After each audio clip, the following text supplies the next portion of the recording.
Hola y bienvenidos a este Café OVNI Paranormal. Y en esta ocasión les hablaré sobre JJ Benítez, que hace poco ha presentado su libro Las Guerras de Yahvé, y en esta ocasión dio una nota más que interesante al sitio Infobae, en donde menciona su idea de Dios. ¿Quién es Dios para JJ Benítez? El Dios de la Biblia no es Dios. Conoce al ufólogo que afirma la existencia de extraterrestres en el Antiguo Testamento.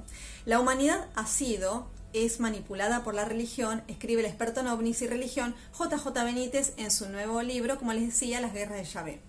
Todo empezó en 1975 cuando el escritor y periodista español JJ Benítez realizó una investigación sobre el Santo Sudario, el retazo de lino que muchos creen que se colocó sobre el cuerpo de Jesucristo en el momento de su entierro, lo que habría dejado su cara marcada en la tela.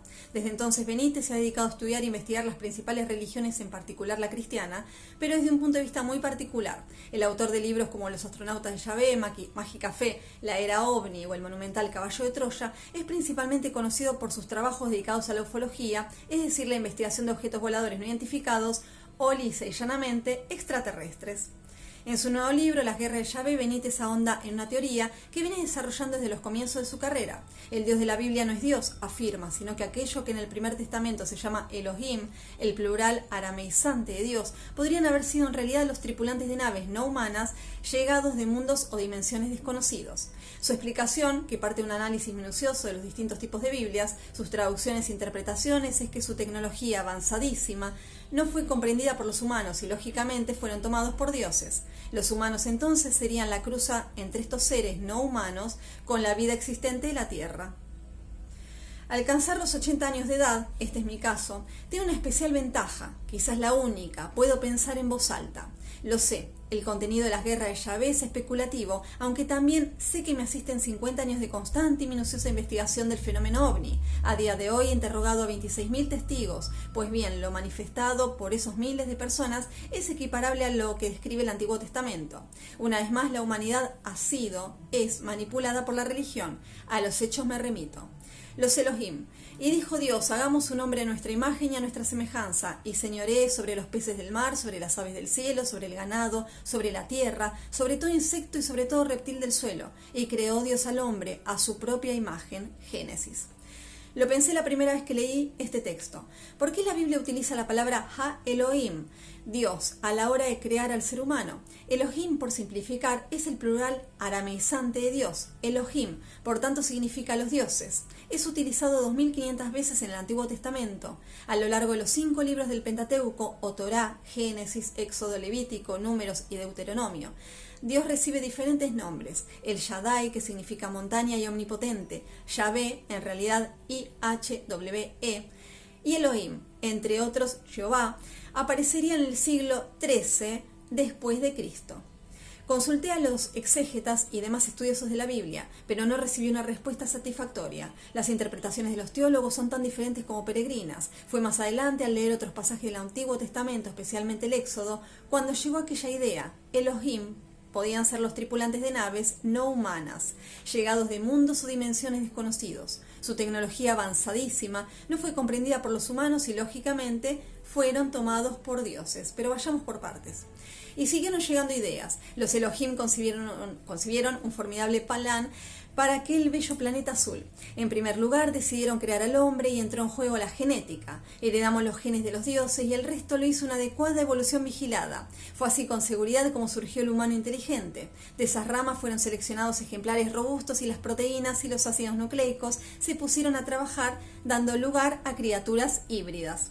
Estaríamos hablando de seres, los Elohim, no sujetos al tiempo o con una expectativa de vida que nada tiene que ver con la humana. Estaríamos hablando de seres que podrían llevarnos 1.000.000 de años o sencillamente disfrutar de unas características físicas y mentales distintas a las nuestras. Y como digo, empecé a comprender la famosa frase: hagamos al hombre a nuestra imagen y semejanza. Pero ese plan para la Tierra contemplaba también algo especialmente importante: la futura encarnación de un Dios, Jesús de Nazaret. Ello exigía la selección de una época histórica, un lugar geográfico y sobre todo un pueblo en el que debía residir ese Dios. Fue así de forma progresiva como empecé a entender quiénes eran los Elohim y por qué se presentaron en la tierra. Copiaron y copiaron. Los creó macho y hembra, y plantó Dios el Eterno un jardín del Edén al oriente, y allí puso al hombre que había formado. Génesis. Sinceramente no creí una sola palabra. La historia de la creación de Adán y Eva, la absurda aventura con la serpiente, la manzana y la expulsión del paraíso siempre me parecieron un cuento, más exactamente un cuento chino. Es más que probable que los judíos, al tratar de edificar su historia, copiaron y copiaron de los pueblos que los rodeaban. Esdras, sacerdote y escriba judío, desterrado a Babilonia en el siglo V a.C., fue el motor de ese intento de reconstrucción de lo que se sabía sobre el pasado del pueblo israelita. Se rodeó de sabios y ancianos y puso por escrito buena parte de lo que hoy conocemos como Antiguo Testamento. Naturalmente, Esdras y los suyos contaron lo que rezaba la tradición y se apropiaron de muchas de las leyendas de los babilonios y de los asirios. Ejemplo, la llamada Enuma Elish, una epopeya de origen acádico que fue escrita unos 1500 antes de Esdras. Las 7 tablillas con escritura cuneiforme, 156 líneas por tablilla, describen la creación del mundo por parte de los dioses. Se cree que la primera redacción de la creación del mundo y de Adán y Eva, Génesis, fue llevada a cabo por el referido Esdras después del año 458 a.C. Fue redactado en la ciudad de Jerusalén, cuando Esdras retornó de Babilonia. Esdras y su gente, como es lógico, conocían la versión babilónica de la creación del mundo y, como digo, la copiaron y la adornaron.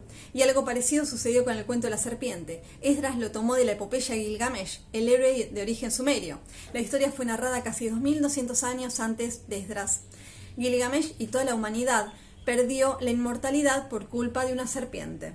Pregunté igualmente a los exégetas, ¿quién era Nod? Tras la muerte de Abel, su hermano Caín, dice el Génesis, huyó a la tierra de Nod, al oriente del Edén. Si Adán y Eva fueron los primeros padres, ¿quién fue el tal Nod? Me respondieron con el silencio. Y termino el presente capítulo con otra duda, dice el citado Génesis, que vio Dios todo lo que había hecho y he aquí que era muy bueno. Y me pregunto, si todo era muy bueno, ¿qué pasó con la serpiente que tentó a Eva? Pero estas interrogantes y contradicciones bíblicas son lo de menos. Lo importante está por empezar. Los sospechosos hijos de Dios. Y sucedió cuando los hombres comenzaron a multiplicarse en la faz de la tierra y les nacieron hijas, que vieron los hijos de Dios a las hijas del hombre que eran hermosas y tomaron por mujeres a las que más les agradaban. Y dijo el Eterno, no permanecerá mi espíritu en el hombre para siempre, porque él es carne, y serán sus días 120 años. En aquellos tiempos había gigantes en la tierra, y también luego de que se unieran los hijos de Dios con las hijas del hombre, engendraron hijos poderosos, que desde antiguo fueron varones de fama. Génesis. No conseguí que los expertos en la Biblia, fueran judíos o cristianos, se pusieran de acuerdo en la interpretación del presente texto. Para algunos, como los célebres Nácar y Colunga, profesores de la Universidad de Salamanca, España, la expresión hijos de Dios equivale a ángeles. Así lo vieron igualmente los traductores griegos alejandrinos de la versión de los 70. Los judíos, por su parte, opinan de la misma manera. Yo no lo tengo tan claro. Según mis noticias, los ángeles son criaturas perfectas o casi perfectas, cuya naturaleza es básicamente espiritual. En consecuencia, no pueden sentir atracción sexual hacia los seres humanos. Dicho de otra manera, los hijos de Dios, que menciona el Génesis, no creo que disfrutaran de la naturaleza angelical. Más bien podríamos identificarlos con seres de carne y hueso, sujetos a la lujuria, como sucede con las criaturas humanas. Y regresamos necesariamente a los Elohim, al equipo de astronautas que fue identificado con Yahvé. Eso sí me cuadra. Fueron estos seres lógicamente llamados hijos de Dios, quienes pudieron cruzarse con las hijas de los hombres. Resultado, criaturas con una genética distinta. ¿Gigantes? Posiblemente. Las leyendas y la mitología de muchos pueblos hablan de aquellos héroes. Después fueron llegando otras interpretaciones, a cuál más absurda y peregrina. La de Julio el Africano fue la más estúpida. Este afirmó que los hijos de Dios, a los que alude el Génesis, eran los descendientes de Set, el tercer hijo de Adán y Eva. Pero no quedó la cosa ahí. Para el africano, las hijas de los hombres eran las hijas y nietas de Caín, y se quedó tan ancho. Naturalmente, ninguna iglesia acepta mis proposiciones. Astronautas hace miles de años, seres no humanos eligieron mujeres humanas y les hicieron hijos. Ese equipo adoptó el nombre de Yahvé, como decía el maestro, quien tenga oídos, que oiga. Y así nos explica JJ Benítez, según esta nota en Infobae, sobre su nuevo libro, muy interesante, y que les recomiendo, Las guerras de Yahvé, precisamente de dónde viene el humano y de dónde precisamente viene ese Dios. Yahvé era un Dios, recordemos que hay un videíto en el canal, que ya tiene su tiempo, sobre quién realmente era Yahvé, y quizás era una intervención extraterrestre o el Dios extraterrestre entre Moisés y Ramsés II.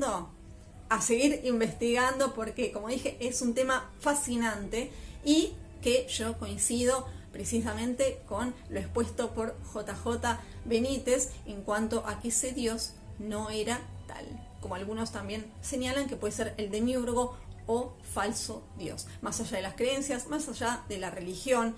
O sea, pudo haber sido un equipo. Así que bueno, a seguir investigando como dije. Espero que estén muy bien, disfrutando el día. Muchísimas gracias a quienes están en el canal, a quienes van llegando y será hasta el próximo video. Adiós.